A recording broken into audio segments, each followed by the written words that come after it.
We're going to be looking at how to add a composition to the render queue. I'm going to be working with this project called Clock right here. As you can see, the project has several compositions in it, and the one we're going to be looking at has this animation of some coins.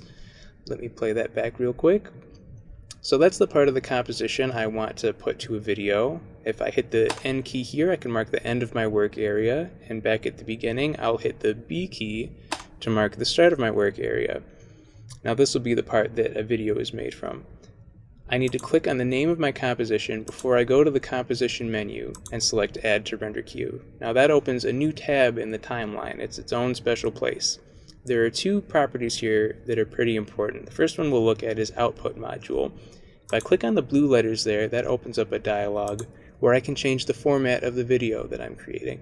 H.264 is going to work good for me for this purpose, so let me set that here.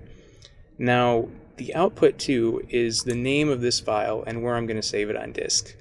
If I hit this little arrow here, that'll make this window a little bit easier to look at, and I think I'm just going to save it on the desktop. Let me change the name to something appropriate. Having a good description here will help me find the video later. And once that information has been put in, I can now hit the render button. Once I do, After Effects is going to chew through this pretty quick. It's a fairly simple composition. And now it's done. Let me look at the desktop, and sure enough, the video is there. I can open it up and play it, and the whole thing has been rendered out from where I marked the beginning of the work area to the end of the work area. So let's look at one other thing. The render queue has an old job in it that has been complete. I can select it just like any other layer, and I can duplicate it just like another layer. So if I wanted to repeat a job, I could make a copy of it, and if I want to get rid of my old jobs, I can select them and remove them. I can also close that panel. It will reappear every time I add another composition to the render queue. So let me pick these other two compositions and add them as well.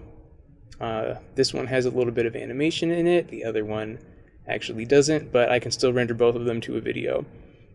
If I set them both up ahead of time, this is what we refer to as queuing our render jobs.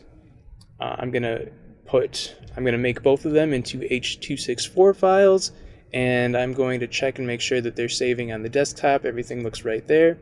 So if I hit render, it will go through both of those videos one at a time, and I could put as many videos there as I need to, hit render, walk away, let it do its thing.